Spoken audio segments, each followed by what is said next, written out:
of Kisii. Every clan is represented here. And I want us to take this opportunity to thank Prime Minister for coming before he becomes the chairman of Africa. Let us pray and support him. Let us also support our governor for building this market for us. And ask him, governor, obapange maiga. Kwa kumalizia, sisi ni watu wa amani, tunapenda amani, governor wetu anapenda amani, vile Prime Minister anatu advise. Your Prime Minister, ukifika pale Addis Ababa, chukua sisi huko, tupatie kiti, tukuje kuchunga wewe. Asante sana. We welcome you here once again. Thank you. Thank you. Thank you, Mheshimiwa. Nataka Mheshimiwa mtaongea baadaye Mheshimiwa. Pea Asanyo. Mnajua Asanyo? Mheshimiwa Asanyo, usishike hapo chini. Una hapo juu Kamole mwenzi. Oroki abanga mwanjete. Iriri atabangina. Abamura kwane ake bichuri.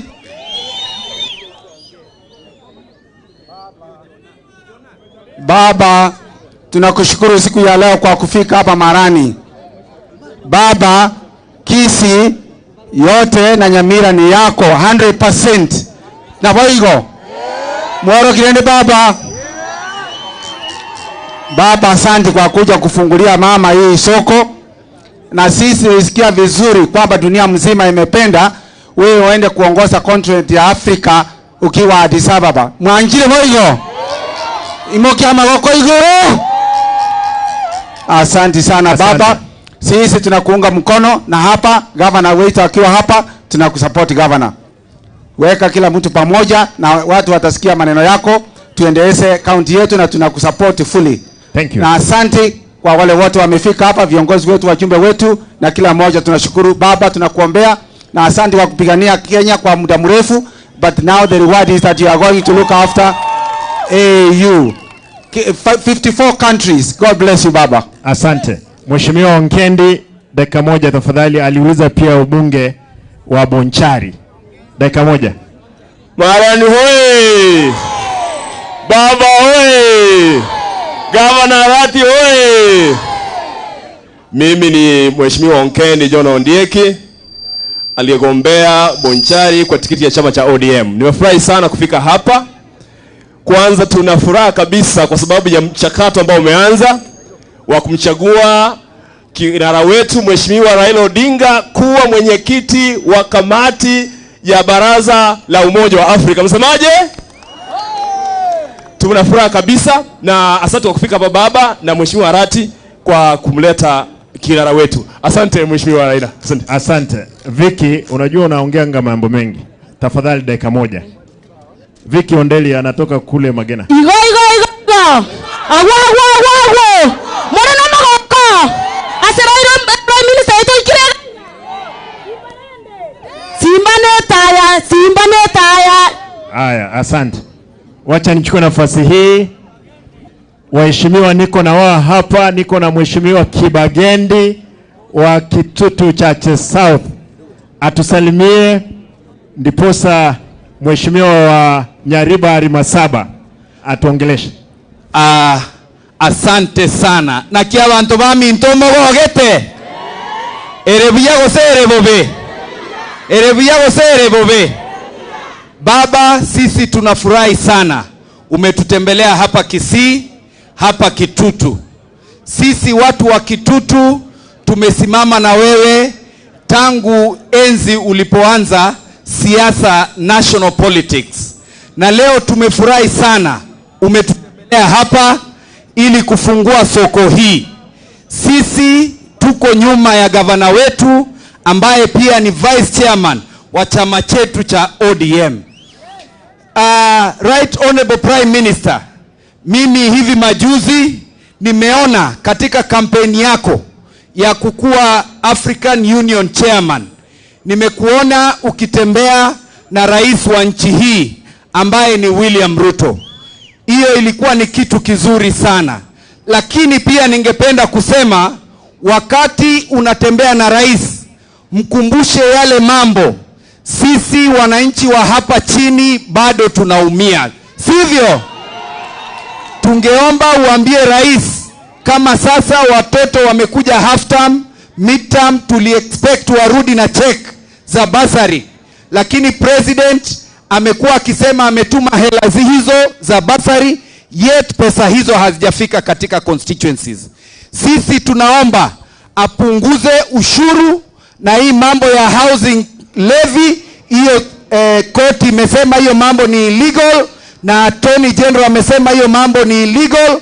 Kwa hivyo sisi kama wananchi tunasema mambo hayo ayatupilie mbali. Wangapi wanasema mambo ya housing levy ishe? Asanteni sana, na tunashukuru sana baba kwa kufika hapa, na gavana tunakushukuru kwa kazi nzuri ambayo unaofanya. Asante sana. Thank you Mheshimiwa Kibagendi. Mheshimiwa Manduku, mbunge wa Nyaribari Masaba. Asante bwana governor, na abantu bamintu baketu tobwata likonde linsau bwata igoro abantu bamintu baketu tokorana na igango mbalenga bako ketomo gako chile gara yaro. Mimi nasema hivi, Your Excellency baba wetu, we support you for the seat of President of the African Union. Lakini sisi wa Kisii tunasema leo, kwa sababu tumesimama na wewe miaka mingi sana, ukienda pale juu, hii kiti ya party leader ya ODM upatie Simba Arati. Mbele baba. Asante sana baba kwa hayo. Asante. Pea Governor Ochiro Ayako, our neighbor. Governor Ochiro Ayako, Governor wa Migori. Abagusi Mbuyamore, hebu nione kwa mkono wale wanapenda baba na wale wanapenda Simba. Mimi niko na mawili tu ya kusema, na nataka kuomba serikali ya kitaifa, huyu Arati alichaguliwa nanyi wote, ukweli ama sio ukweli? Kwa hivyo mimi naomba tu hiyo serikali iheshimu Arati. Arati hakuiba kura, Arati alichaguliwa na nyinyi wote wale mko hapa na mnampenda. Mnampenda ama mpendi? Ya pili, ningependa kuomba, unaona mambo ya ugatuzi ndio imeleta mradi ambayo leo inazinduliwa. Na ugatuzi ni kitu muhimu sana. Kule mbele hatukukuwa na miradi kama hizi. Kwa hivyo sisi magavana, mimi nikitoka Migori na magavana wengine, hatupokii hela vile inatakikana na kwa ile saa inatakikana. Si mumekubali tufikishe ujumbe kwa rais kwamba pesa iletwe mashinani na Arati alindwe, achungwe na heshimiwe? Ukweli ama sio ukweli? Ya mwisho, hebu nione kwa mkono wale wanapenda ODM hapa, nione kwa mkono. Na ile ya mwisho kabisa baba, we encourage you to get that seat. You will be the first Kenyan to be sitting on that seat. And Kenyans are Africans, and Kenyans deserve that seat, but you deserve it as the first Kenyan to sit on that seat. And as you go for that seat baba, sisi wale tuko hapa will always defer to you. Unajua kila mtu hapa Afrika ni heshima, ni lazima aheshimu babake. Ukweli ama sio ukweli? Kwa hivyo baba, simekubali hata akikaa kwa ile kiti arudi atushauri. Si atushauri? Wagapi wanakubaliana na mimi? Asanteni sana. Asante. Nataka nimpe Mheshimiwa former Governor Wycliffe Ambetsa Oparanya atusalimie. Ndio huyo. Governor ndio huyo. Wananchi mjambo. Mlembe. Mimi kwanza nataka nimshukuru kijana Simba Arati kwa hii maendeleo ambaye amefanya hapa. Naona. Pili, nimshukuru nyinyi kwa sababu mimi nilisoma hapa Kisii. Kule Kisii High School ndio mimi nilisomea. Kumshukuru nyinyi kwa sababu kama hamuko jenga hiyo shule, mimi singekuwa Oparanya vile niko. Tatu, na mshukuru nyinyi kusimama na baba.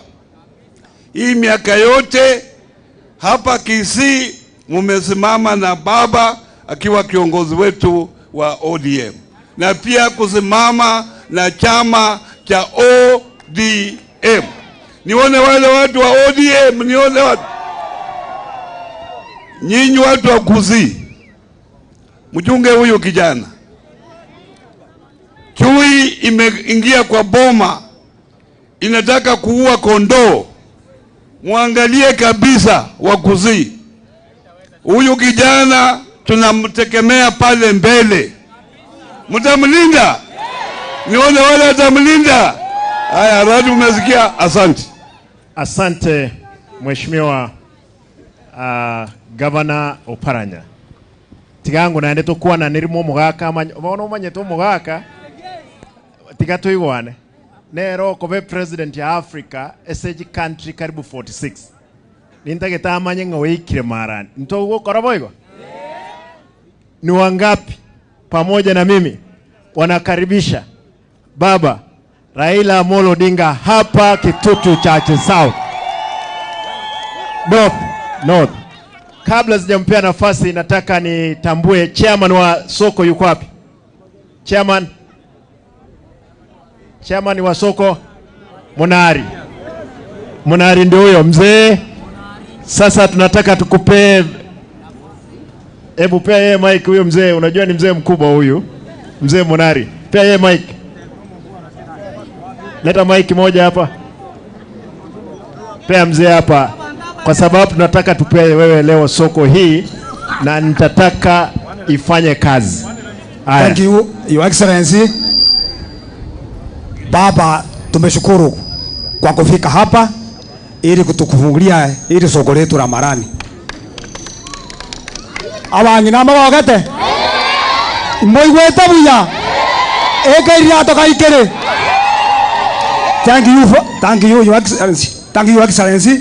Baba, tunakuombea ile kiti ya unatafuta ya AU, na sisi kama wenyeji wa chini maombi yetu yafike kwa Mungu upate hicho kiti na sisi tufurahie. Thank you very much.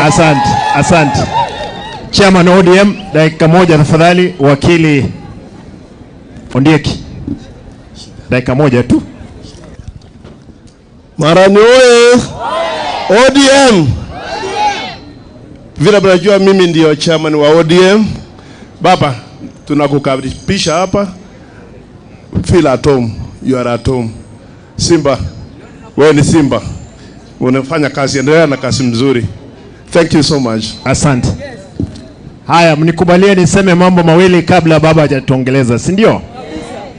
Kitu ya kwanza, soko hili tunatarajia kwamba litahudumia kina mama wafanyakazi wa mboga 10,000, watu 10,000. Pili, tunatarajia kupata tani, umeona hapa, ita benefit watu 10,385 tons ambazo zitakuwa zinakuja hapa. Ile uchunguzi ambao tumefanya ni tani 12 za mboga kila siku. Mjengo huu ulichukua shilingi milioni 48. Ndiye imeweka mradi huu. Hapo juu kuna sola, maji imewekwa ikachimbwa. Kwa hivyo chairman na waziri wangu wa agriculture, ili soko lazima lihakikishe kwamba limelindwa. Tumeingia pale cold room, ni baridi na nimeona kazi nzuri imefanyika hapa. Baba amekuja baada ya kukutana na Rais William Ruto. Safari ya kwanza amefanya ya kimaendeleo ni hapa Marani. Kwa hivyo baba, tunakaribisha hapa. Vile Mheshimiwa Oparanya amesema, mimi niko ngangari tu, kando na yale mengine yote. Mimi kama gavana mlinipigia kura nyingi, lakini vitisho imekuwa nyingi. Nitawaomba tafadhali wananchi watukufu wangu, mnikumbuke katika maombi, kwa sababu safari iko mbele ni ngumu. Lakini Kando na soko hili, uwanja huu tulikuwa tumeweka pesa, unaendelea kujengwa, hatujalipa yule mtu. Ile social hall tunamaliza, na ili soko la nje nataka kuhakikisha kwamba limetengenezwa ndiposa ikuwe na sura nzuri. Kwa hivyo town ya Marani ambayo ni headquarter ya Kitutu Chache North lazima itakuwa ni center. Hata hawa ndugu zetu wa Jaluo pande hii wanakuja wanafanya biashara hapa, si ndio? Mwisho, mambo ya basari yameongewa hapa. Sisi kama county tulikuwa tayari tumepeana forms na zile forms zimetengenezwa, lakini kuna watu walikwenda wakaandika barua ikaenda COB, wamesimamisha. Na ni MCA, lakini MCA mwenu au huko, lakini MCA wachache. Lakini tutasuluhisha swala hilo. Mungu akipenda, wiki ijayo tutapeana checks ambazo zinaenda katika shule. Kina mama wa soko, huyu mtu anaitwa Omari, hakikisha kwamba, kwa sababu nimeona miavuli nimepeana soko zingine, miavuli iletwe hapa, ipeane kina mama hapa waendelee kufanya biashara. Ama vipi? Si mnaona ni rangi ya chungwa? Nikubalie, kwa sababu leo ni siku ya baba, atuongeleshe. Siku yangu ya siasa nitakuja niongeleshe nyinyi. Wacha niulize, hapa Marani watu wako njaa? Hapana. Mko njaa? Njaa ya kazi, njaa ya pesa, njaa ya nini tena? Mtu yoyote ambaye anataka kuleta furugu mahali popote, mwambie sisi tunataka tushibe, watu walete pesa. Ama vipi? Hiyo ndio mimi nitauliza. Asanteni, wacha nimpe nafasi tumkaribishe baba atuongeleshe. Wacha nione kwa mikono juu, naona nakaribisha baba. Baba karibu. Haya. Marani hoye. Marani hoye. Wamama hai. Asanteni sana. Baba amerudi. Mna furaha? Mara ya mwisho nilipokuja hapa nilikuja kufungua hospitali. Mnakumbuka? Leo nimekuja kufungua soko. Na mimi nimefurahi sana kuona soko ya maridadi imetengenezwa hapa. Nimekwenda pale nikaona mboga zimeingia. Nikaona usuga. Sajes. Nikaona akeo. Nikaona susa. Yote pale mama akapima vizuri na nikanunua. Si ni kitu mzuri sana? Maana najua mama wanakuwa na shida wakileta mboga kwa soko, alafu mboga haijanunuliwa, kurudi na hiyo mboga inaharibika, sio? Sasa nimeona pale wameweka mtambo ya baridi. Pale ambaye mboga ambaye haijauzwa siku hiyo inawekwa hapo, inahifadhiwa mpaka kesho isiharibike. Sio ni kitu mzuri sana? Tena nimeona stima hapa wameweka ile ya sola. Kama ile ya nini ya Ruto ile hapana kuja hapa, iko ya sola hapa tu. Sinaendelea. Hii ni maridadi sana. Furaha yangu ni kuona kama ugatuzi inafanya kazi. Mwanawake ilikuwa ngumu sana kuleta ugatuzi. Kulikuwa na pingamizi mkali kule Bomas of Kenya. Tulipokuwa tunaongea mambo ya devolution. Wale ambao walikuwa wataki ugatuzi walikuwa wengi zaidi. Wanasema ati watu wengine wataitwa ati governors. To govern what? Hawataki kusikia hiyo. Walikuwa wanataka wabaki na mambo yale vile ilivyokuwa. Kumbukeni, wengine sasa wamesahau. Zamani kulikuwa na rais kule Nairobi. Alafu PC yako kule Kisumu. Alafu DC yako kule Kisii. Alafu DO yuko hapa. Alafu chief. Alafu assistant chief. Alafu ile mzee wa kijiji hiyo. Si ndio? Sasa hao hiyo ukienda hata kwa DC ako na uniform tu na ile fimbo yake. Na anaangalia wewe ako na crown. Hakuna kati waweza kupata huko. Hakuna pesa ndani ya ofisi ya DC askari ndio yuko pale. Akija hapa kwa baraza ya mawazee hapa nikuja kupeana onyo. Ati tumesikia watu wengine wanatengeneza changa hapo. Atuakali itachukuliwa na serikali. Kuna vijana sisi wanafanya maovu, wanavuta bangi. Tutaangalia hawa vijana. Hiyo ndio kazi yake peke yake. Kuliko hakuna pesa. Accounting officer kwa kila wizara ilikuwa iko Nairobi. Hiko hapa no district education officer, lakini accounting officer ni PS Nairobi. Ya health Nairobi. Ya agriculture na kila kitu ilikuwa iko Nairobi. Huyu jamaa kabla hajatumia pesa hapa mpaka andike barua aombe kibali kutoka kwa PS Nairobi. Tulisema hii inaathiri maendeleo. Ndio tukapigania mambo ya ugatuzi.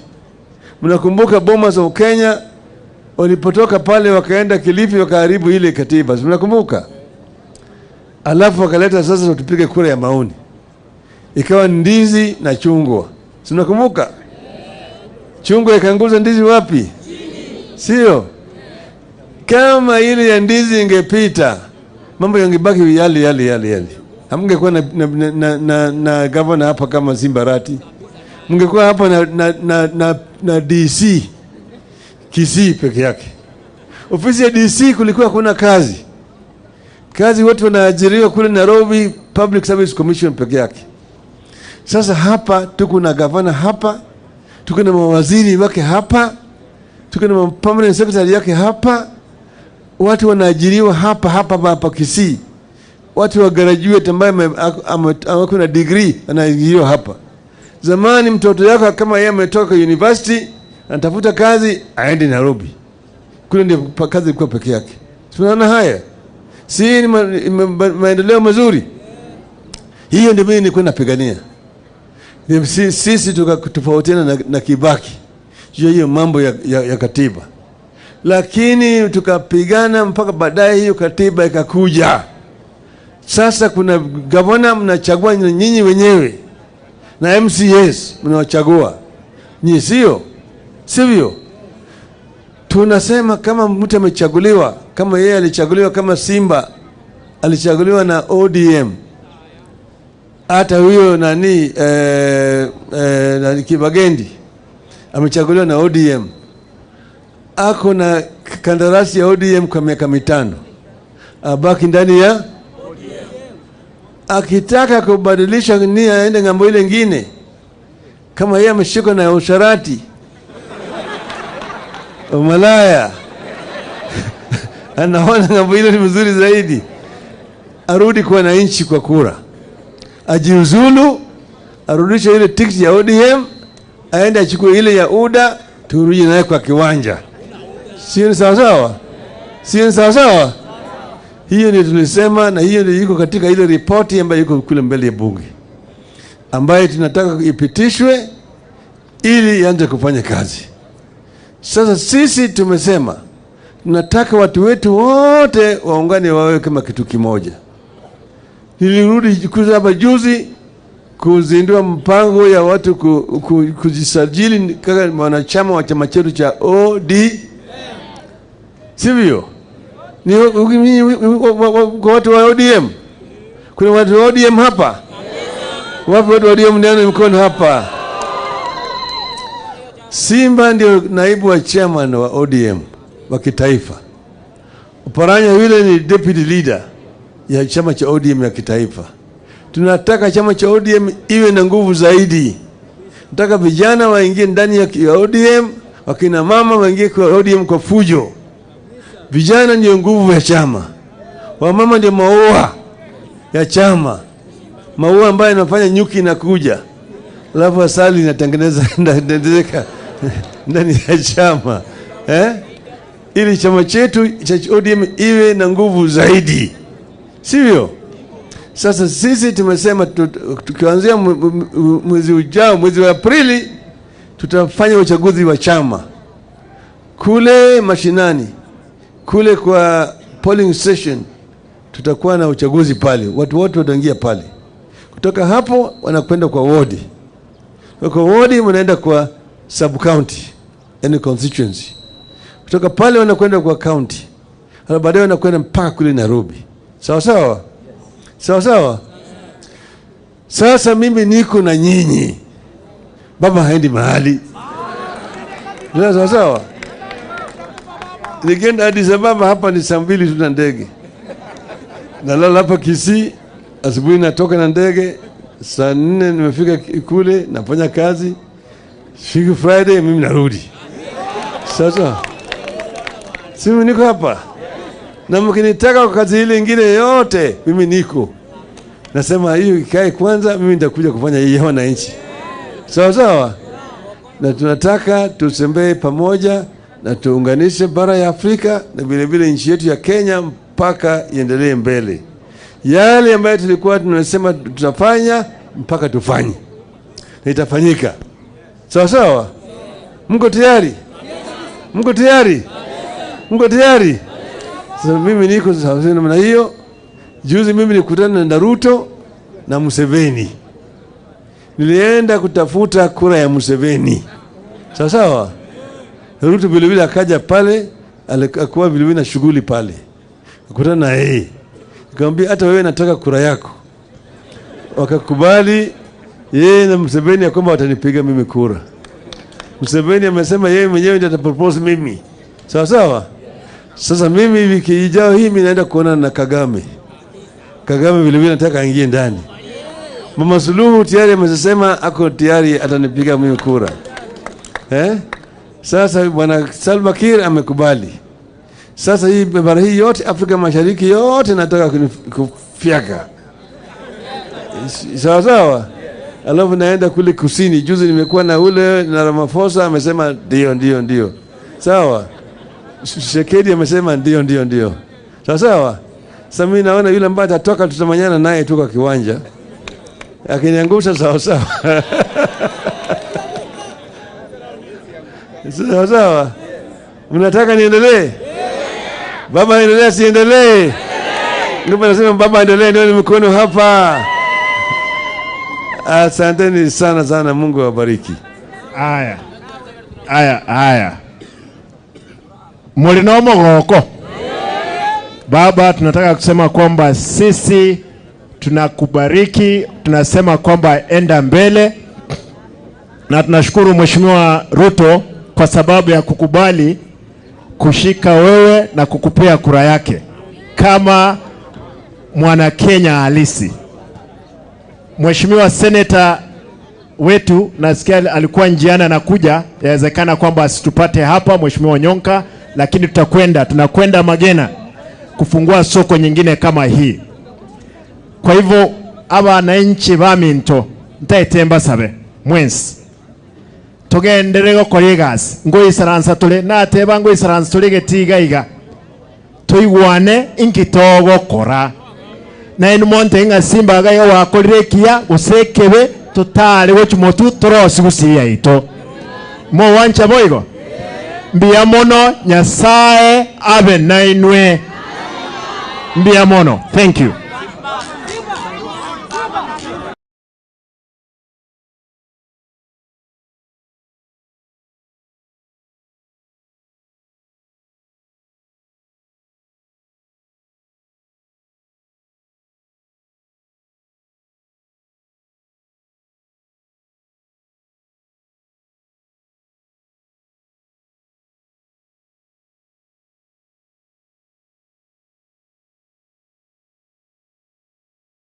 Mheshimiwa wenu yuko hapa, awasalimie dakika moja, na kuna magavana tuko na wao hapo, wasalimie kabla baba hajaongea, si ndio?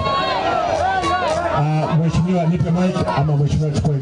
Pia Mheshimiwa Dennis Ombachi, MCA wa Marani, mheshimiwa.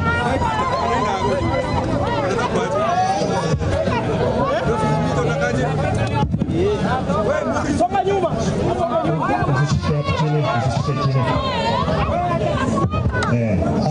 Abantu aminto mbiyamore naende chinko bichia baba ngaichire chinko bichia gavano itonga ichire ne chinko bichia bachumbe bonsi na gavano ayako ochiro biamono. Baba, welcome. This is Marani. Nikanyage hapa hivi. This is the headquarters of Marani Sub-County, Kitutu Chache North. This is the cradle of Kisii. Every clan is represented here. And I want us to take this opportunity to thank Prime Minister for coming before he becomes the chairman of Africa. Let us pray and support him. Let us also support our governor for building this market for us and ask him, our governor,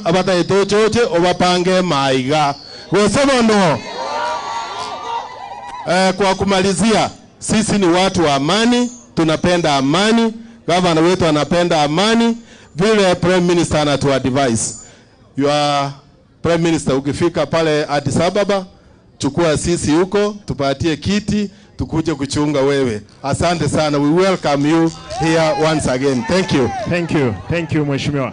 Nataka Mheshimiwa mtaongea baadaye Mheshimiwa. Pea Asanyo. Mnajua Asanyo? Mheshimiwa Asanyo, usishike hapo chini. Una hapo juu Kamole mwenzi. Oroki abanga mwanjete. Iriri atabangina. Aba murakwane ake bichuri.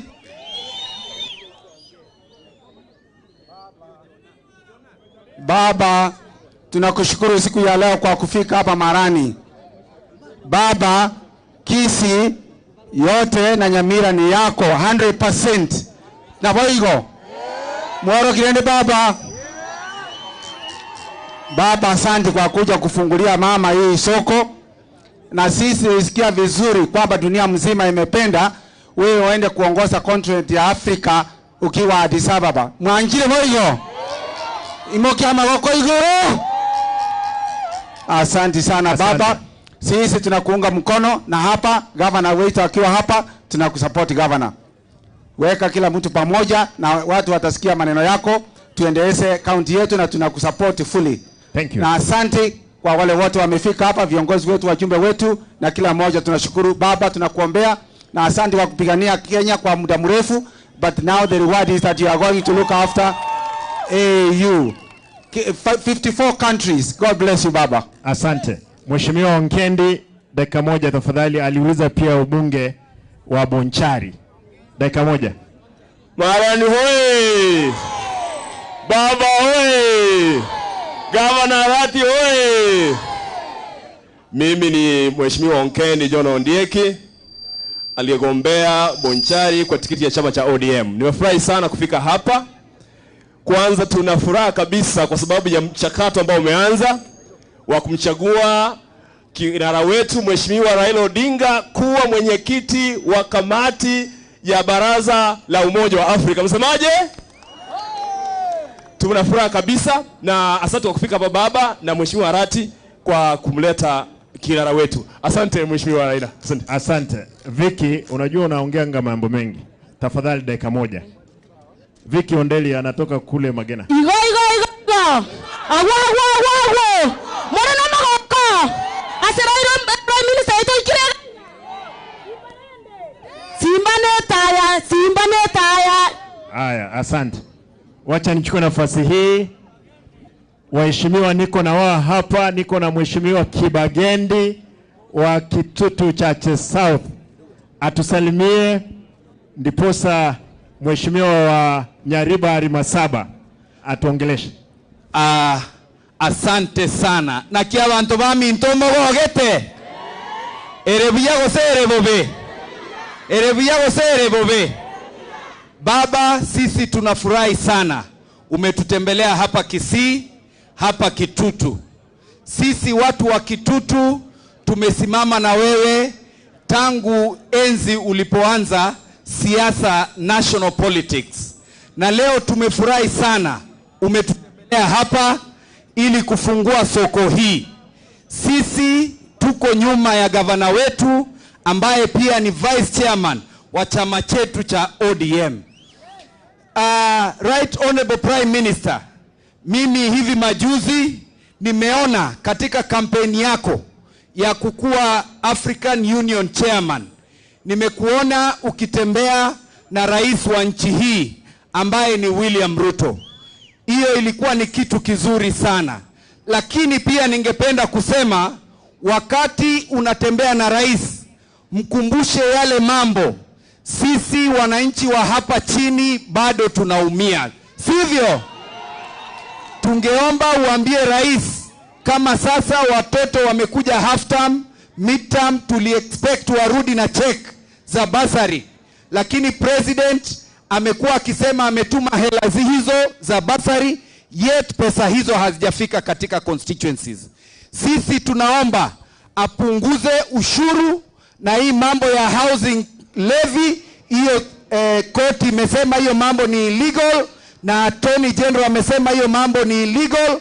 Kwa hivyo sisi kama wananchi tunasema mambo hayo ayatupilie mbali. Wangapi wanasema mambo ya housing levy ishe? Asanteni sana, na tunashukuru sana baba kwa kufika hapa, na gavana tunakushukuru kwa kazi nzuri ambayo unaofanya. Asante sana. Thank you Mheshimiwa Kibagendi. Mheshimiwa Manduku, mbunge wa Nyaribari Masaba. Asante bwana governor, na abantu bamintu wake tobwata likonde linsau bwata igoro abantu bamintu wake tutu tokorana na igango mbalenga wako ketemo gako chire gara yaro. Mimi nasema hivi, Your Excellency baba wetu, we support you for the seat of President of the African Union. Lakini sisi wa Kisii tunasema leo, kwa sababu tumesimama na wewe miaka mingi sana, ukienda pale juu, hii kiti ya party leader ya ODM upatie Simba Arati. Mbele baba wewe. Asante sana baba kwa hayo. Aya, asante. Pea Governor Ochiro Ayako, our neighbor. Governor Ochiro Ayako, Governor wa Migori. Abagusi Mbuyamore, hebu nione kwa mkono wale wanapenda baba na wale wanapenda Simba. Mimi niko na mawili tu ya kusema, na nataka kuomba serikali ya kitaifa, huyu Arati alichaguliwa nanyi wote, ukweli ama sio ukweli? Kwa hivyo mimi naomba tu hiyo serikali iheshimu Arati. Arati hakuiba kura. Arati alichaguliwa na nyinyi wote wale mko hapa, na mnampenda. Mnampenda ama mpendi? Ya pili, ningependa kuomba, unaona mambo ya ugatuzi ndio imeleta mradi ambayo leo inazinduliwa. Na ugatuzi ni kitu muhimu sana. Kule mbele hatukukuwa na miradi kama hizi. Kwa hivyo sisi magavana, mimi nikitoka Migori na magavana wengine, hatupokii hela vile inatakikana na kwa ile saa inatakikana. Si mumekubali tufikishe ujumbe kwa rais kwamba pesa iletwe mashinani na Arati alindwe, achungwe na heshimiwe? Ukweli ama sio ukweli? Ya mwisho, hebu nione kwa mkono wale wanapenda ODM hapa, nione kwa mkono. Na ile ya mwisho kabisa baba, we encourage you to get that seat. You will be the first Kenyan to be sitting on that seat. And Kenyans are Africans, and Kenyans deserve that seat, but you deserve it as the first Kenyan to sit on that seat. And as you go for that seat baba, sisi wale tuko hapa will always defer to you. Unajua kila mtu hapa Afrika ni heshima, ni lazima aheshimu babake. Ukweli ama sio ukweli? Kwa hivyo baba, simekubali hata akikaa kwa ile kiti arudi atushauri. Si atushauri? Wagapi wanakubaliana na mimi? Asanteni sana. Asante. Nataka nimpe Mheshimiwa former Governor Wycliffe Ambetsa Oparanya atusalimie. Ndio huyo. Governor ndio huyo. Wananchi mjambo. Mlembe. Mimi kwanza nataka nimshukuru kijana Simba Arati kwa hii maendeleo ambaye amefanya hapa. Naona. Pili, nimshukuru nyinyi kwa sababu mimi nilisoma hapa Kisii. Kule Kisii High School ndio mimi nilisomea. kumshukuru nyinyi kwa sababu kama hamkujenga hiyo shule mimi singekuwa Oparanya vile niko. 3, namshukuru nyinyi kusimama na baba hii miaka yote hapa Kisii, mumesimama na baba akiwa kiongozi wetu wa ODM, na pia kusimama na chama cha ODM. Nione wale watu wa ODM, nione watu. Nyinyi watu wa Kisii, mchunge huyu kijana. Chui imeingia kwa boma, inataka kuua kondoo. Muangalie kabisa wa Kisii. Huyu kijana tunamtegemea pale mbele. Mtamlinda? Nione wale watamlinda. Haya, Arati umesikia? Asante. Asante Mheshimiwa Gavana Oparanya. Tigangu naende tukua na nirimo mugaka bono manye to mugaka tigato igwane nero kobe president ya Africa SG country karibu 46 nintage tamanye ngoikire marani ntogo koroboigo ni wangapi pamoja na mimi wanakaribisha baba Raila Amolo Odinga hapa Kitutu Chache South North. Kabla sijampea nafasi nataka nitambue chairman wa soko yuko wapi? Chairman wa soko Munari ndio huyo mzee. Sasa tunataka tukupe, hebu pea yeye mic huyo mzee, unajua ni mzee mkubwa huyu. Mzee Munari, pea yeye mic. Leta mic moja hapa. Pea mzee hapa. Kwa sababu tunataka tupee wewe leo soko hii na nitataka ifanye kazi. Thank you, Your Excellency. Baba, tumeshukuru kwa kufika hapa ili kutukufungulia ili soko letu la Marani. Abangi namba wakate. Mboigweta buya. Eka toka ikere. Thank you, Your Excellency. Thank you, Your Excellency. Baba, tunakuombea ile kiti ya unatafuta ya AU, na sisi kama wenyeji wa chini maombi yetu yafike kwa Mungu upate hicho kiti na sisi tufurahie. Thank you very much. Asante. Chairman ODM, dakika moja tafadhali. Wakili Ondieki, dakika moja tu. Marani oye! ODM! Vile mnajua mimi ndio chairman wa ODM. Baba, tunakukaribisha hapa. Feel at home. You are at home. Simba, wewe ni Simba. Unafanya kazi, endelea na kazi mzuri. Thank you so much. Asante. Haya, mnikubalie niseme mambo mawili kabla baba hajatuongeleza, si ndio? Kitu ya kwanza, soko hili tunatarajia kwamba litahudumia kina mama wafanyakazi wa mboga 10,000, watu 10,000. Pili, tunatarajia kupata tani, umeona hapa, ita benefit watu 10,385 tons ambazo zitakuwa zinakuja hapa. Ile uchunguzi ambao tumefanya ni tani 12 za mboga kila siku. Mjengo huu ulichukua shilingi milioni 48. Ndiyo imeweka mradi huu. Hapo juu kuna sola, maji imewekwa ikachimbwa.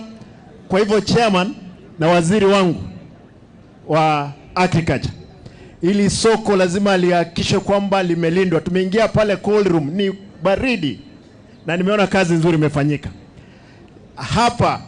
Baba amekuja baada ya kukutana na Rais William Ruto. Safari ya kwanza amefanya ya kimaendeleo ni hapa Marani. Kwa hivyo baba, tunakaribisha hapa. Vile Mheshimiwa Oparanya amesema, mimi niko ngangari tu, kando na yale mengine yote. Mimi kama gavana mlinipigia kura nyingi, lakini vitisho imekuwa nyingi. Nitawaomba tafadhali wananchi watukufu wangu, mnikumbuke katika maombi, kwa sababu safari iko mbele ni ngumu. Lakini kando na soko hili, uwanja huu tulikuwa tumeweka pesa, unaendelea kujengwa, hatujalipa yule mtu. Ile social hall tunamaliza, na ili soko la nje nataka kuhakikisha kwamba limetengenezwa ndiposa ikuwe na sura nzuri. Kwa hivyo town ya Marani ambayo ni headquarter ya Kitutu Chache North lazima itakuwa ni center. Hata hawa ndugu zetu wa Jaluo pande hii wanakuja wanafanya biashara hapa, si ndio? Mwisho, mambo ya basari yameongewa hapa. Sisi kama county tulikuwa tayari tumepeana forms na zile forms zimetengenezwa, lakini kuna watu walikwenda wakaandika barua ikaenda COB, wamesimamisha. Na ni MCA, lakini MCA mwenu au huko, lakini MCA wachache. Lakini tutasuluhisha swala hilo. Mungu akipenda, wiki ijayo tutapeana checks ambazo zinaenda katika shule. Kina mama wa soko, huyu mtu anaitwa Omari, hakikisha kwamba, kwa sababu nimeona miavuli nimepeana soko zingine, miavuli iletwe hapa, ipeane kina mama hapa waendelea kufanya biashara. Ama vipi? Si mnaona ni rangi ya chungwa? Nikubalie, kwa sababu leo ni siku ya baba, atuongeleshe. Siku yangu ya siasa nitakuja niongeleshe nyinyi. Wacha niulize, hapa Marani watu wako njaa? Hapana. Mko njaa? Njaa ya kazi, njaa ya pesa, njaa ya nini tena? Mtu yoyote ambaye anataka kuleta furugu mahali popote, mwambie sisi tunataka tushibe, watu walete pesa. Ama vipi? Hiyo ndio mimi nitauliza. Asanteni, wacha nimpe nafasi, tumkaribishe baba atuongeleshe. Wacha nione kwa mikono juu leo nakaribisha baba. Baba karibu. Haya. Marani hoye. Marani hoye. Wamama hai. Asanteni sana. Baba amerudi. Mna furaha? Mara ya mwisho nilipokuja hapa nilikuja kufungua hospitali. Mnakumbuka? Leo nimekuja kufungua soko. Na mimi nimefurahi sana kuona soko ya maridadi imetengenezwa hapa. Nimekwenda pale nikaona mboga zimeingia. Nikaona osuga. Sayed. Nikaona akeo. Nikaona susa. Yote pale mama akapima vizuri na nikanunua. Si ni kitu mzuri sana. Maana najua mama wanakuwa na shida wakileta mboga kwa soko, alafu mboga haijanunuliwa, kurudi na hiyo mboga inaharibika, sio? Sasa nimeona pale wameweka mtambo ya baridi. Pale ambaye mboga ambaye haijauzwa siku hiyo inawekwa hapo, inahifadhiwa mpaka kesho isiharibike. Sio ni kitu mzuri sana? Tena nimeona stima hapa wameweka ile ya sola. Kama ile ya nini ya Ruto ile hapana kuja hapa, iko ya sola hapa tu. Sinaendelea. Hii ni maridadi sana. Furaha yangu ni kuona kama ugatuzi inafanya kazi. Mwanawake ilikuwa ngumu sana kuleta ugatuzi. Kulikuwa na pingamizi mkali kule Bomas of Kenya. Tulipokuwa tunaongea mambo ya devolution. Wale ambao walikuwa wataki ugatuzi walikuwa wengi zaidi. Wanasema ati watu wengine wataitwa ati governors. To govern what? Hawataki kusikia hiyo. Walikuwa wanataka wabaki na mambo yale vile ilivyokuwa. Kumbukeni, wengine sasa wamesahau. Zamani kulikuwa na rais kule Nairobi. Alafu PC yako kule Kisumu. Alafu DC yako kule Kisii. Alafu DO yuko hapa. Alafu chief. Alafu assistant chief. Alafu ile mzee wa kijiji hiyo. Si ndio? Sasa hao hiyo ukienda hata kwa PC DC ako na uniform tu na ile fimbo yake. na anaangalia wewe, ako na crown, hakuna kati unaweza kupata huko, hakuna pesa ndani ya ofisi ya DC, askari ndio yuko pale. Akija hapa kwa baraza ya mawazee hapa nikuja kutupeana onyo. Ati tumesikia watu wengine wanatengeneza changa hapo.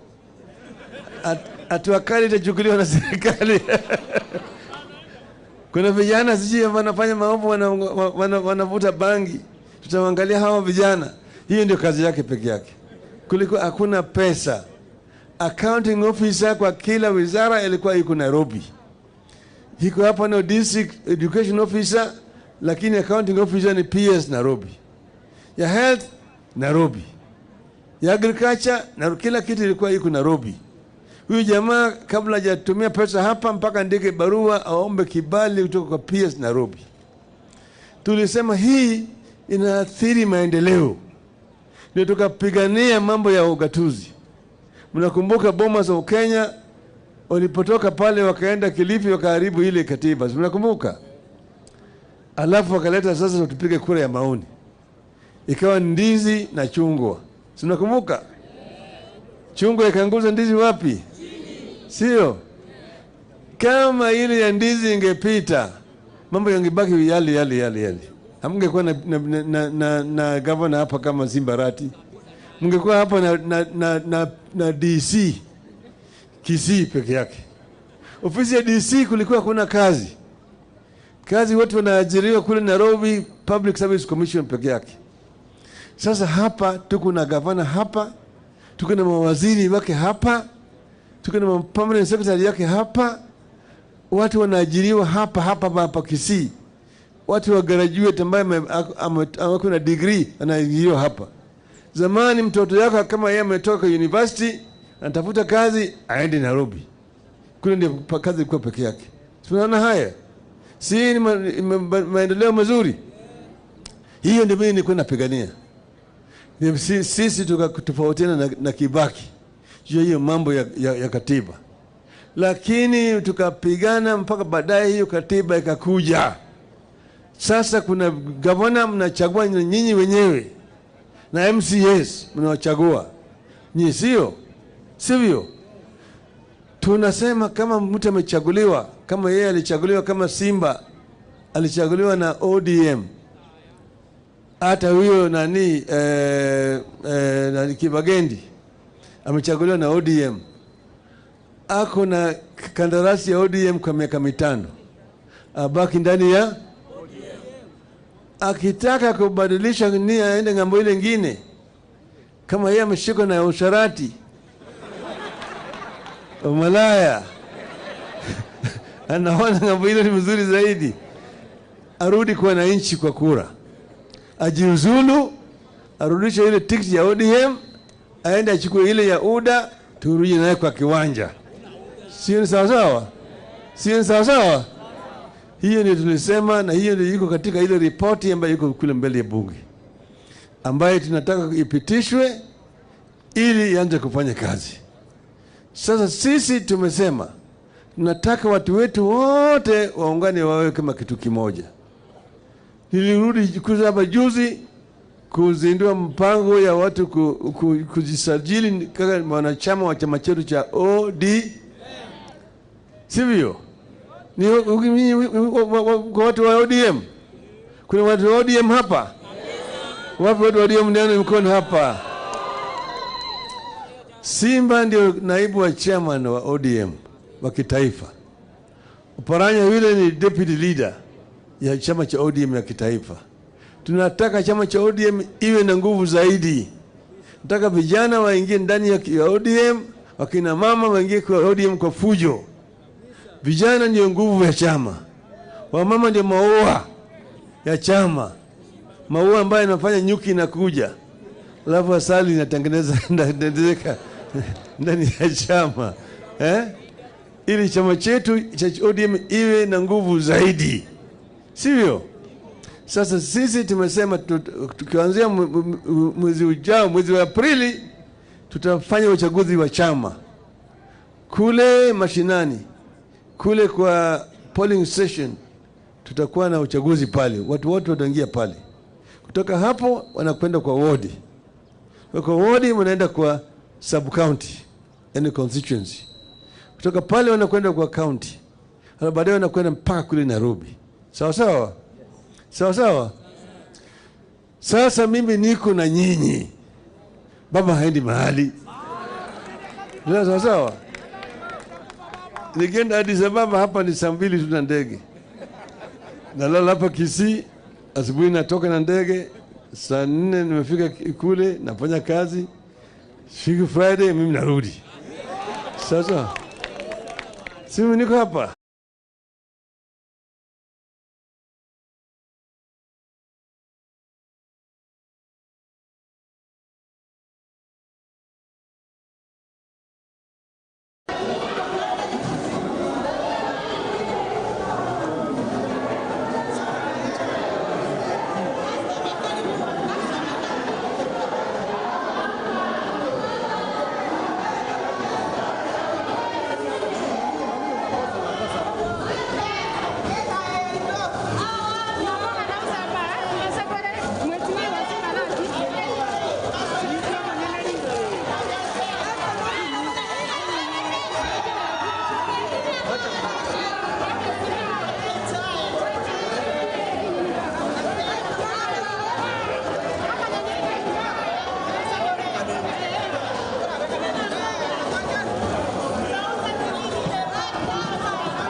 Daktari Manduku yuko pamoja nasi, our deputy party leader, former governor Kakamega Oparanya, wote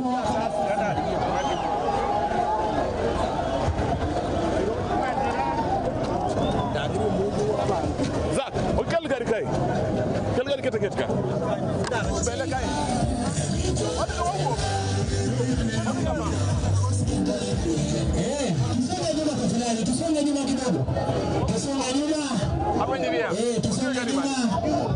nasi pia our national treasurer wanatimu tumefile yuko pamoja nasi.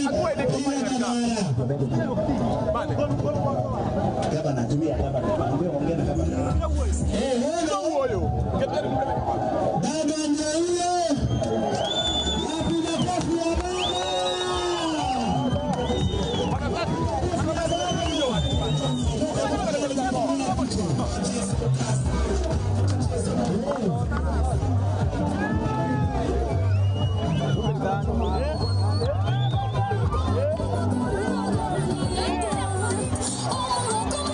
Wapi makofi ya baba?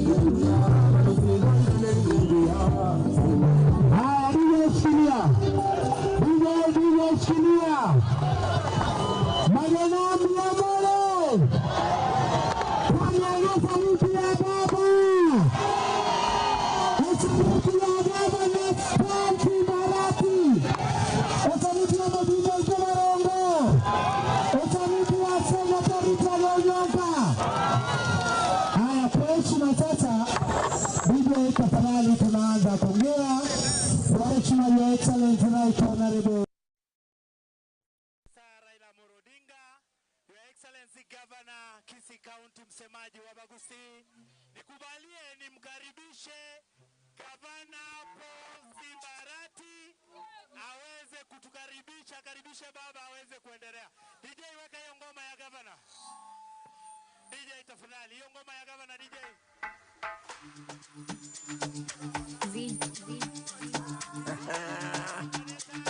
Braja baba ay ay ay ay ay ay sini wa baba baba jeshi ya baba baba Bumachoge Borabu hoye ai gamogo gete mbia mole. Sasa mtanikubalia, nataka tufanye hivi.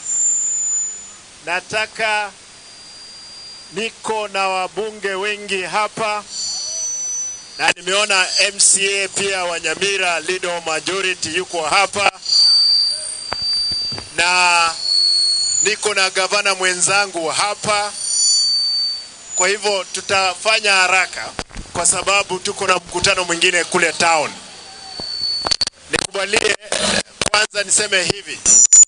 Mheshimiwa MCA wenu, Mheshimiwa Beatrice, walikuwa na shughuli kubwa pale assembly. Amesema nilete salamu zake ndiposa tuendelee. Pili, leo ni siku kubwa.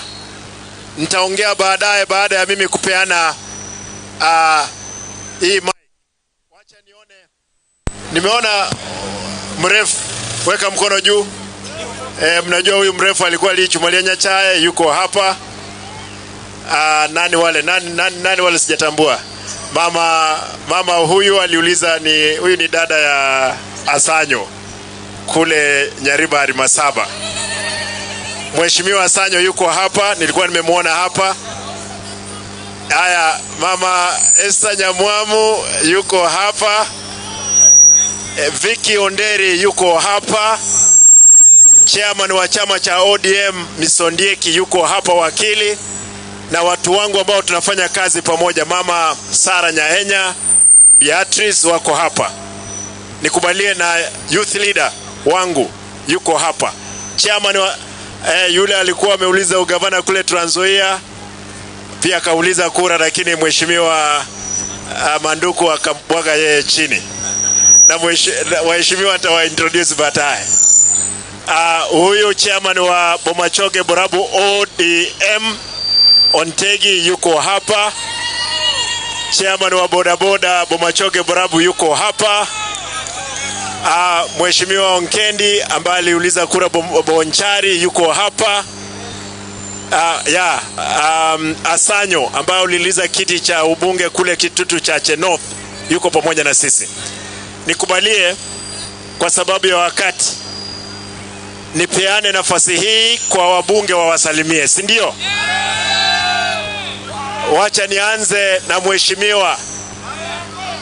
Mheshimiwa Baronga ataongea baadaye. Najua hapa ni ngome yake Barongo. Mheshimiwa Lene atusalimie. Huyu ni mbunge wa chama cha ODM. Wacha atusalimie, aongeleshe wananchi. Tafadhali enda mbele. Wananchi wa Magena, mko salama? Tusalamiane juu kwa mikono. Nchenkoro kunyakerari omayaka Seito Nyamira. Lakini napenda sana watu wa Kisii. Muko na gavana shupavu, muko na mjumbe shupavu, na sisi wote ni watoto wa baba, si ndio? Kama wewe ni mtoto wa baba, msalamie kwa hewa. Biamono sana, Nyasaya baseseni. Asante.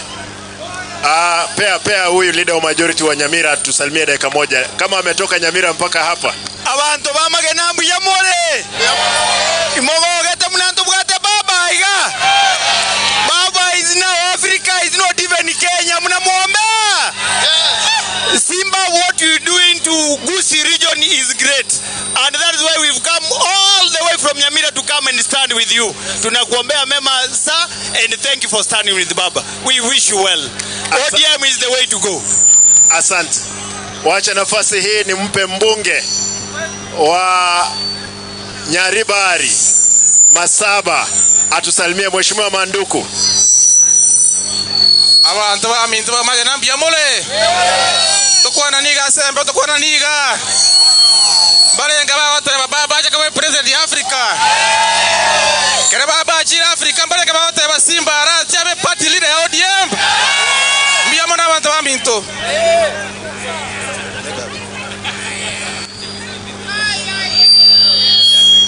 Haya, Mheshimiwa Kibagendi Kiba Kitutu cha South. Na kia abantu ba Minto mbiyamole. Erebuya gosere bobe. Babo ikira mogogete. Mbuyago tuoma. Your Excellency Governor wetu wa Kisii, sisi tunakurudishia shukrani kubwa kwa kazi nzuri ambayo unaofanya. Na sisi tunakuambia wale watu wa UDA na mipango yao ya kujaribu kutatiza kazi yako hapa kwa county, sisi tutapambana nao. Jambo la pili ningependa kusema, baba, maisha imekuwa ngumu sana huku chini kwa wananchi. Mimi hivi juzi nimeona ukitembea na Rais William Ruto. Mimi nakuomba baba, waambie rais ashukishe gharama ya maisha chini. Jambo lingine, apunguze bei ya mafuta. Tariboigo. Na asipofanya hivyo, sisi hapa Kisii tuko na uamuzi wa kupeleka William Ruto nyumbani 2027. Tariboigo. Wangapi wanasema William Ruto anaenda nyumbani 2027? Sisi tunasema hata kama ametengeneza urafiki na baba, lazima afikirie vile raia wanaishi. Asanteni sana. Na Kisii 2027, sisi tunasema hivi, Kisii 2027, 9 constituencies tutakuwa na MPs wa ODM. 45 wards in Kisii County, tutakuwa na MCAs wa ODM. Asanteni sana na Mwenyezi Mungu awabariki. Asante. Mheshimiwa Barongo. Abantu baminto nabakwanire serieta lya Yesu mbuyamole. Mbuyamole na inde. Mwagokire korora Raila Odinga iga. Ngorokia soko bokonye mwagokire korora gavana ito. Mbiyamono. Mimi ningependa kusema namna hii. Kwanza kabisa gavana Simba Arati, umeonekana kama gavana ambaye ukisema utafanya. Taribo. Wakati tulikuwa pale juu Rio Bonyo, niliomba kwa niaba ya wamama wa Bomachoge Borabu kwamba utupatie cold storage. Mboga za wamama zinaharibika na kutuletea hasara kubwa. Orentire cold storage bosetara arenta. Mwakire chinko bigava na Simba Arati. Jambo la pili, niruhusu tena kwa sababu baba amekuja Bomachoge mara ya pili chini ya miezi 6. Niruhusu nimpigie baba asante sana kwa sababu wakati ule alituletea wageni wengi sana na tukawa na mchango pale Omobera ambao ulifanikiwa sana. Kweli ama si kweli? Na mimi baba nataka kukuhakikishia. Nikuhakikishie kwamba niko chini yako, nitakufuata. Ukisema left tunafanya namna gani? Wakisema right tunaenda wapi?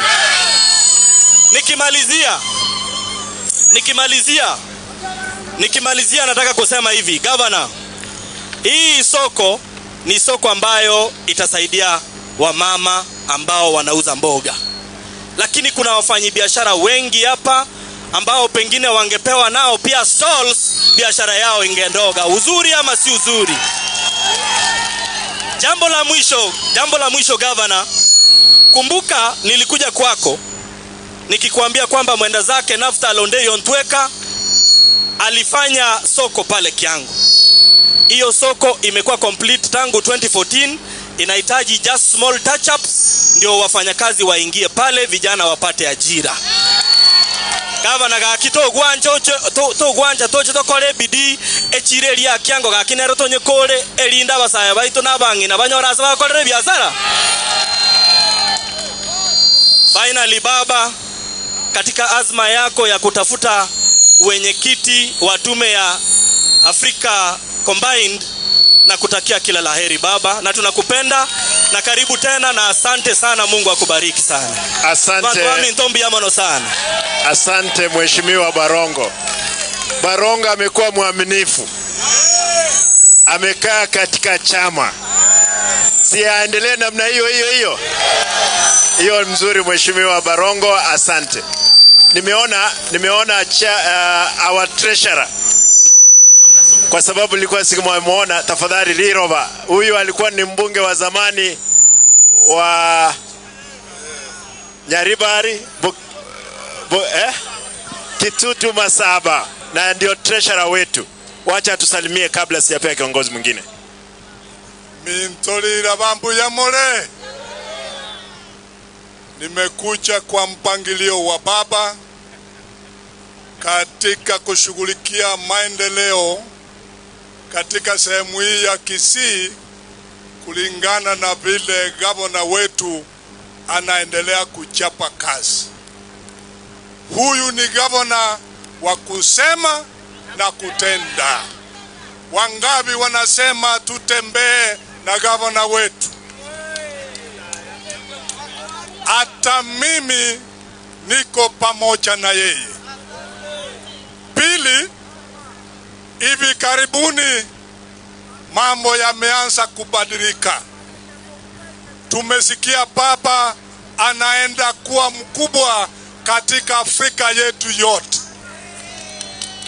Vile Afrika inamtafuta, na sisi wa Kenya bado tunataka baba yetu.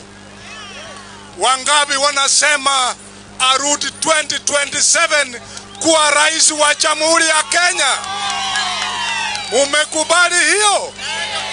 Kwa sababu hiyo tunamwombea umri na afya, atembee vizuri, arudi kuendeleza mambo yetu ya taifa katika Kenya hii yetu. Asante sana. Asante. Nataka nimemwona Mheshimiwa Kamau Mwea. Tafadhali dakika moja Kamwea, ndiposa nipeane pande hii, mic pande hii. Peana kule.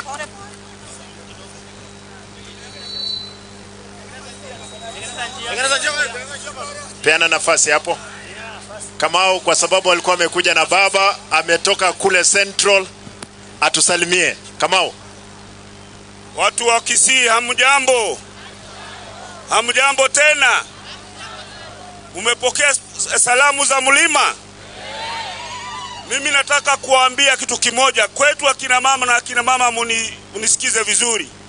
Saa zile akina mama wanapika huwa wanasema garorera shafashi dekae wekatea woshura. Umenisikia? Atigeuza chapati ndio isiungu. Tubadilishe chapati, tusibadilishe.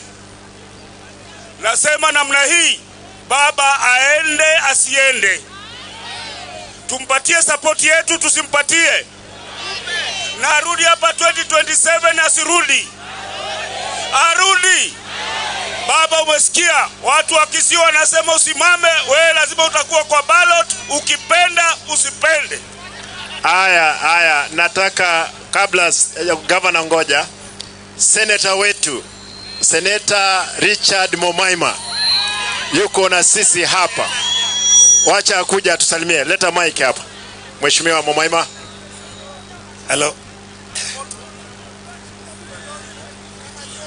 Abantu bami ndombi ya mole.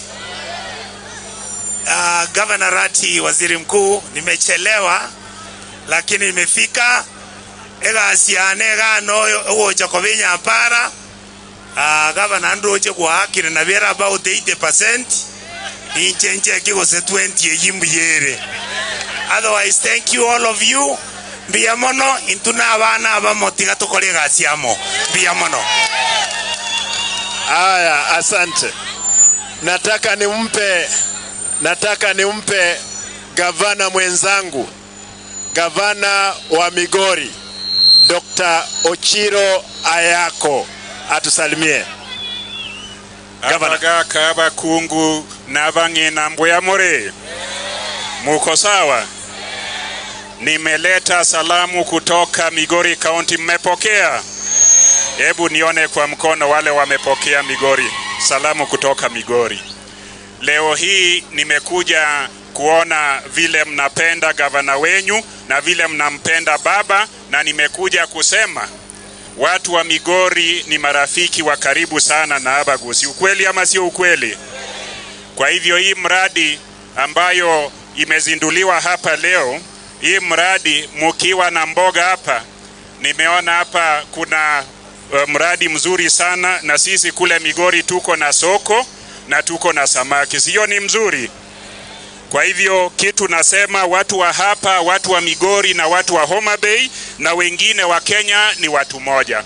Mkiwa na shida hapa, hiyo shida ya hapa ni kama ile shida ya Migori. Na kitu muhimu, sisi zote ambayo tunajivunia tuko na ugatuzi, tuilinde na tuichunge na tusiruhusu mtu adharau gavana yoyote hapa Kenya. Kila eneo iko na serikali yao na wananchi wao, na wote ni wa Kenya. Hapa Kisii naona wengine wanakuja kutisha gavana wenyu. Si huyu ndio mlimchagua? Huyu anajaribu kutisha gavana wenyu, si anawatisha? Huyu anatusi gavana wenyu, si anawatusi? Kwa sababu sisi tukikutana kule Nairobi kama magavana, kila sehemu iko na sauti yake, na sauti ya Omogusi wa hapa ni Simba Arati. Na vile mnamuona baba na mnamuona Simba, si mnaona wamekaa sawa? Unajua uongozi wa Kenya ya kesho, unaona watu wanachaguliwa hapa na pale Nairobi, wakirudi nyumbani wanajulikana Nairobi, wanajulikana nyumbani, na wanaweza kuwa viongozi wa taifa. Ukweli ama sio ukweli? Mtalinda Arati ama mtamlinda? Mkimlinda vizuri, na wewe unajua nitaongea na watu wa Migori na baba ataongea na wengine, labda Arati ndio anaweza kupata kitu kubwa, baba akiamua anaenda kwingine. Ya mwisho kabisa, baba ndio baba yetu, ukweli ama sio ukweli? Na unajua sisi zote tunamheshimu baba na tunampenda baba, hata aende pale Ethiopia awe kiongozi wa Afrika mzima yote, yeye akisema turuke zote tutaruka, akisema ako kwa ballot zote tutaingia hapo kwa ballot. Kwa hivyo baba, wangapi hapa tunaona wanaunga baba mkono? Asante sana. Congratulations Simba Arati for a job well done. Thank you Gavana Ochiro Ayako.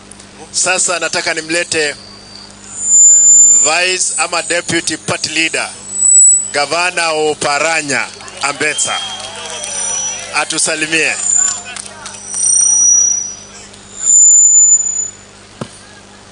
Wananchi wa Kisii, mjambo? Amjambo tena? Mlembe? Kweli mnajua hiyo?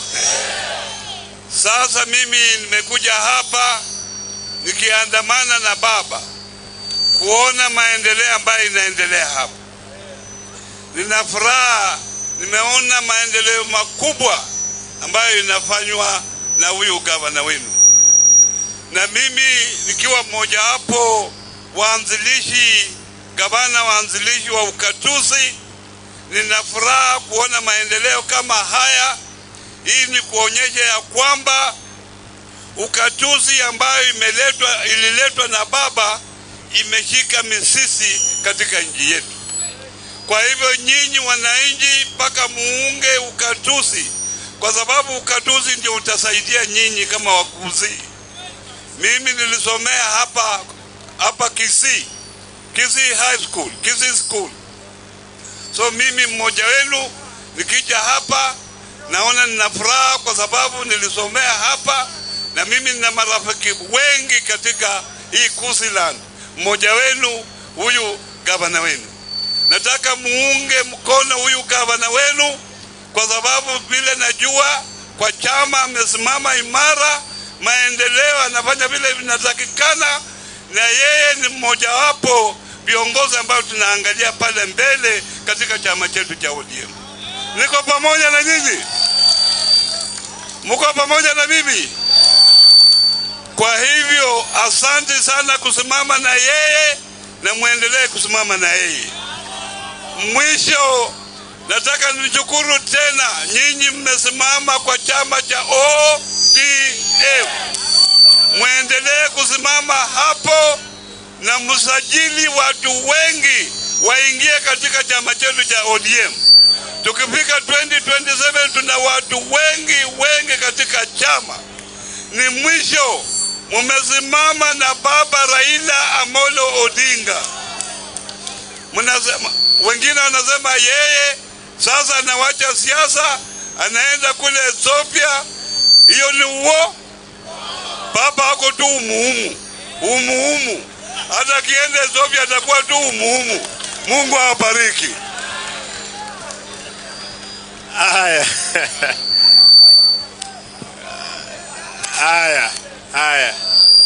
Abantu baminto babu machoge nganchire nkwane binto ibere tara ndalere to mugaka to kwanire litangani mbiya mono asoko mukaribisha baba gaiga eliakabere mwaigule ngaki abantu bande batebire one gavana Omigori one gavana Ukakamega okolte myaka yaye 10 tigamba tebyeke maene esegi yabeire aiga seitenene koruna swetobi simpaka bono nechisegi chioka nesegi etali segi yane nesegi mokurwani wainwe kabanyene ntagetemba sabe mugendere gutusabira aiga echireye maokoro no ankoni gaiga ememera kale binsali moka maroro gaiga nje moiwa ona bo enda eto batebege ndo kelio mweshimwa baronga bolia ebios kebirega igense mo byonsi pi my QS. I'll talk to my MCA Mong na Beatrice. Tobe kechibesa trosie bios kebi ya iskoga iga echire yebe moyo. Mo wancha boigo echire razme yebe moyo. Mpaka lio bonyo tiganda atebege ntokende ya kabiri ama abuli na arwe tuga lakini arenga amake ndo wanaine kochirio bonyo rogoro nkomekindeshwa abantu bonsi banyorera mabuli ali tali ya serikali no mubukone na aruseti chitaya omweshimiwa barongo egendekezi national but esengenje tokubwatirana to make sure nga tuarosiri. Munikubalie niongee kwa Kiswahili. Baba, karibu hapa Magena. Unaona vile unapendwa. Tumetoka Marani. Hapa unaona vile fry iko ya kila mtu. Hii ni ngome yako. MCA hapa ni ODM. Mbunge ni ODM. Gavana ni ODM. Seneta ni ODM. Na nashukuru Mheshimiwa Onyonka tuko na yeye sasa. Tumekubaliana lazima kazi ifanyike. Ni sawa. Mambo mengi tumewacha, tumesema kwamba tufanye kazi. Soko hili wale chairman na watu wangu lazima mtapanga vile watu watafanya biashara hapa. Hata kama ni kuongeza na hata cold room, hii mboga iko hapa Magena, tuone vile tutasaidia vijana. Mwisho, mimi siwezi ogopa. Nimetishiwa kwa kila njia na hakuna makosa nimefanya hata moja.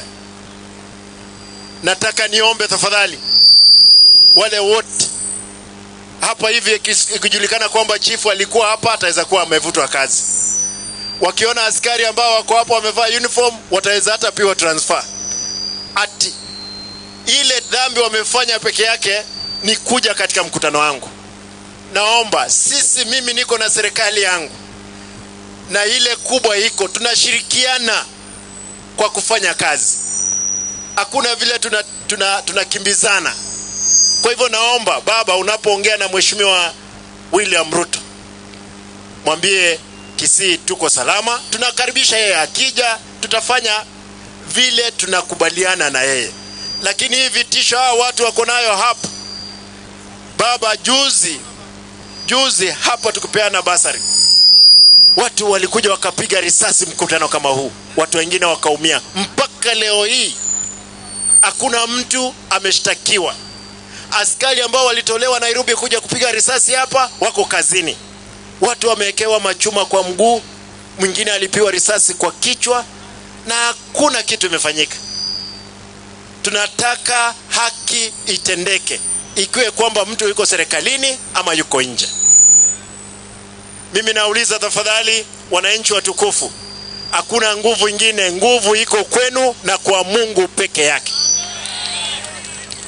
Nikubalieni mpe baba atusalimie, mtakubali? Mko tayari?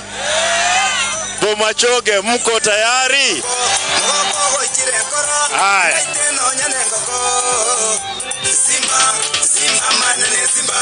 Simba Arati na jakari kurienta baito. Igale marita. Simba Arati na jakari kurienta we. Igale marita. Bibu ayebu kabugoto no tasabanto.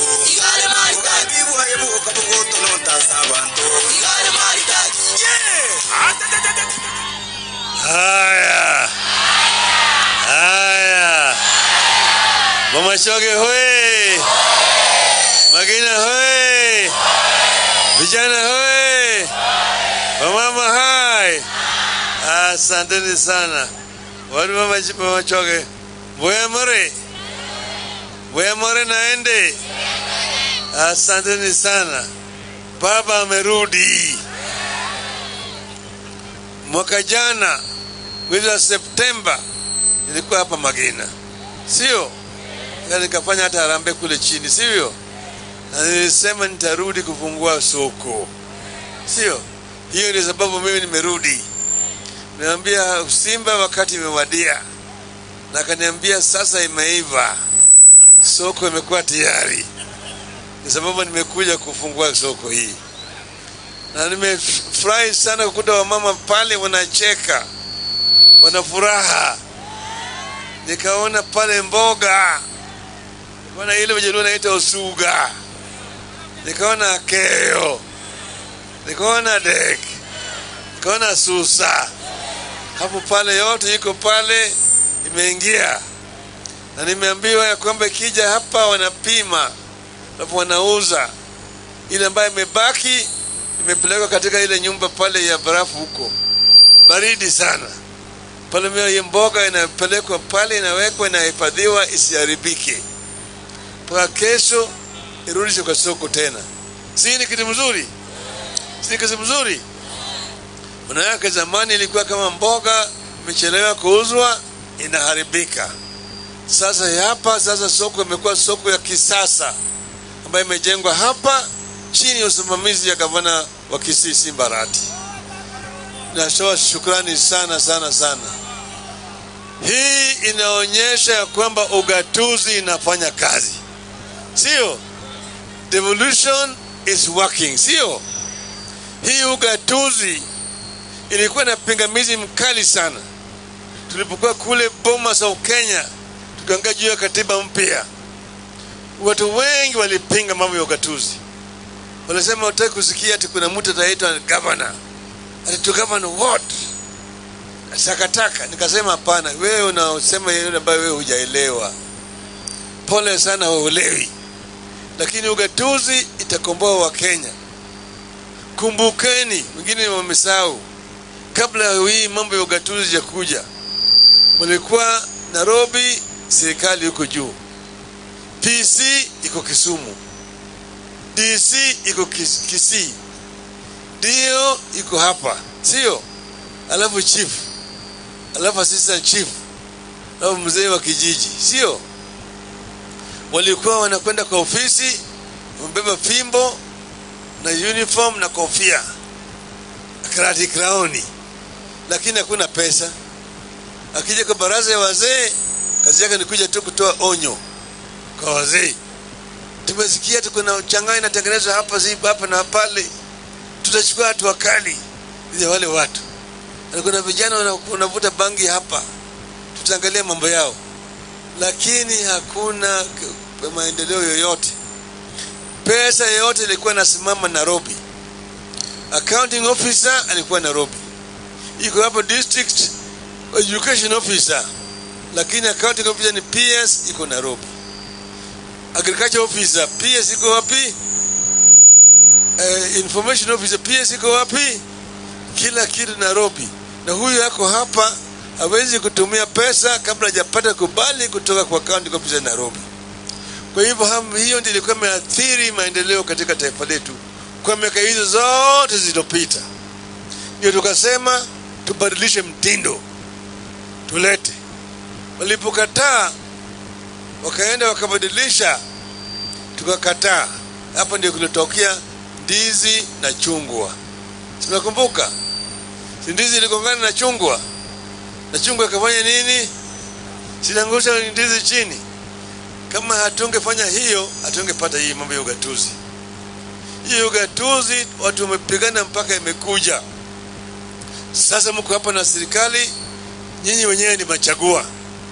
Yule PC na yule DC alikuwa anateuliwa na rais kule Nairobi. Yeye alikija hapa anakaa tu, baada akifanya mbaya hapa zaidi, watu wakipiga kelele anatolewa transfer, mpelekwa Kericho. Toka pale mpelekwa Kisumu. Namna hiyo. Lakini sasa nyinyi wenyewe mnachagua yule ambaye mnataka kama gavana, akifanya mzuri anarudia tena, sio? Akifanya mbaya kalamu, sio? Sivyo? Hii imepatiwa na nchi nguvu, manake sasa pesa inatoka kwa Nairobi moja kwa moja inaingia katika hazina hapa. Lakini wale jamaa usikie wako na furaha, hawana furaha. Sasa hivi wanaleta sheria mbaya ya kujaribu kuchukua nguvu mingi kutoka hapa chini wapeleke kule juu. Tena wanazuia pesa sikuje. Sisi tunasema tunataka tutoe pesa ambayo inakuja hapa chini kutoka 15 kwa 100 yende mpaka 35 kwa 100. ije hapa, alafu hiyo katika mkono ya Simba hapa tengeneze na mambo barabara hapa yote yatengeneze sawa sawa. Hiyo ni si mzuri? Sio ni mzuri? Tutapigania, bado tutazidi kupigania yale yafanyike, sawa? Sasa mimi baba haendi mbali, siendi mbali, bali mimi niko na nyinyi, sawa sawa sawa. Sisi tuliwaambia wananchi watoke nje, na nyinyi mlijitokeza mkafanya maandamano, sio? Sifanya maandamano. Kisii ikawa number 1, sikuwa number 1. Jamaa wakasema tusungumuze, tukawacha timu yetu kuongea na wao, inaitwa NADCO. Hiyo report imetoka. Tulikuwa na maneno manne muhimu. Kwanza ni gharama ya maisha. Tulisema farasi sasa imechoka. Si farasi imechoka wakati ile? Tunasema sasa farasi yameanguka, sio? Tunasema gharama ya maisha irudi chini. Hatujabadilisha maoni yetu. Kwa hiyo pili, tukasema ile nyungu pale ambaye matokeo ya kura ya urais iliingia sawa, ifunguliwe. Ifanywe nini? Sifunguliwe, ikaguliwe, sio? Tatu, tukasema ile tume ya uchaguzi ambayo itaangalia uchaguzi ambayo inakuja, mpaka sisi tushirikishwe wakati tunaunda hiyo tume mpya, sawa sawa sawa sawa. 4, tukasema ya kwamba hatutaki umalaya wa siasa. Umalaya wa kama ulichaguliwa kwa ODM kama gavana, MP kama gavana, MCA MP kama ODM na MCA kama ODM, uko na kandarasi ya miaka 5, unakaa ndani ya ODM. Lakini kama unapenda usharati, umekuwa umalaya wa siasa, unataka kuvuka mpaka, turudi kwa debe na wewe, sawa? Chukua hiyo yako ya UDA, tuweke mtu mwingine kwa ODM, turudi kwa kiwanja, sio? Ni sawa sawa. Hayo mambo yote manne imekubalika sasa kwa hiyo ripoti ambayo ilipitishwa na bunge wiki jana. Tukipata hiyo ripoti, mimi na Ruto tutahakikisha kwamba hiyo ripoti imetekelezwa, yale mapendekezo yote ambayo yuko ndani ya hiyo ripoti, sawa sawa. Tumeelewana vizuri? Gharama maisha mpaka irudi chini. Bei ya unga irudi wapi? Mafuta irudi wapi? Tumeunga mkono. Sasa juzi mimi nilikutana na Ruto kule Uganda kwa bwana Museveni. Nikamwambia mimi nimekuja hapa kutafuta kura ya bwana Museveni na yako, sawa sawa. Wakaniambia mimi wanakubali. Museveni akasema anakubali kunipiga kura. Ruto vile vile amesema nipiga mimi kura, sawa sawa sawa sawa. Sasa mimi nikasema taenda sasa kutafuta Kagame. Mama Suluhu tayari amesema kubali atanipiga kura, sawa sawa. Sasa mimi nitatafuta wale wengine wote, kina Ramaphosa wote, katika kina nani Nana huko Ghana, tutatafuta hao wote wanipige mimi kura niende pale. Lakini Addis Ababa ni saa 2 tu naenda kutoka Nairobi. Baba hayuko mbali, ako karibu tu hapa hapo, sawa sawa. Na yote mnataka nifanye nitafanya, sawa sawa kabisa. Tunaelewana? Aendelee asiendelee? Aendelee asiendelee? Baba sema baba aendelee, nione mkono hapa. Sasa Simba Arati huyu ni kijana yangu.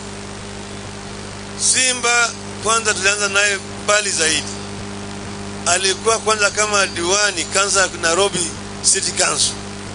Akafanya kazi nzuri kabisa kule. Akamaliza namna hii, akaniambia mimi nataka kwa bunge. Akasema endelea. Akaingia mbunge kule pande ya Dagoretti North. Akachapa kazi nzuri kabisa pale Dagoretti North. Kila mtu akasema kazi nzuri. Akaniambia mimi sasa mimi nataka nirudi nyumbani kama gavana. Sema rudi hapa. Rudi hapa. Simba ni mchapa kazi. Anajua kufanya kazi kamili kabisa. Tena si mtu kigeugeu. Nimeona hawa jamaa wengine wanafanya njama kujaribu kuharibu yeye kazi. Juzi wamefanya kitendo ya maovu kwenda kupiga bunduki risasi pale ambaye anafanya mkutano. Hiyo ilikuwa ni njama ya kujaribu kumuua yeye. Sawa? Tunawaambia hao ya kwamba mkijaribu kutateketea. Kutateketea. Tunataka Simba alindwe kamili kabisa. Mtamalinda Simba. Mtamalinda hey. Mtamalinda hey. Ungependa hey Simba nione mkono hapa. Hiyo ni maneno ambayo mimi nitaongea na Bwana Ruto direct tukiongea na yeye. Ya kwamba wache sisi wale wote ambao chaguliwa na ODM au Azimio wabaki ndani ya Azimio. Yako UDA baki nao. Hatuna haja na wao. Sawa. Lakini wale ambao wamepewa wadhifa na watu wetu wafanye kazi kwa wananchi, wacha wafanye kazi kwa wananchi. Usiwatishe, usiwazuie kufanya kazi yao. Hiyo ndio kingwana. Sio ni sawa? Hiyo ndio inaitwa demokrasia ambayo inafanya kazi. Tumeelewana vizuri? Tumeelewana vizuri? Musyoka hoye. Musyoka hoye. Magina hoye. Magina hoye. Nataka uingie katika chama cha ODM. Nataka wakina mama, vijana waingie ndani ya ODM. Sawa? Vijana ndio nguvu ya chama. Na mama ndio maua ya chama. Maua ndio unajua inatongoza nyuki. Nyuki ingia ndani ya maua zinatengeneza asali. Sawa? Nataka mama waingie ndani ya chama kwa nguvu zaidi. Na vijana. Sawa? Pale mbele kuna wazee hapo chini, nataka wazee waende juu. Wajeni vijana wa nafasi. Sawa? Na wakina mama. Kwa hivyo tutafanya hii mwezi huu yote ya Machi tunafanya usajili. Ikifika Aprili tutafanya uchaguzi. Kuanzia mashinani. Kule kwa polling station wananchi wanachama wote wanajumuika pale na kuchagua officials. Kutoka hapo wanaenda kwa ward. Kutoka kwa ward wanaenda kwa sub county. Kutoka hapo wanaenda kwa county. Alafu baadaye wanaenda Nairobi. Sawa? Mko tayari? Mko tayari? Mko tayari? Kisema ODM nasema tuko tayari. ODM. ODM. ODM. ODM. ODM. Asante sana, Mungu awabariki.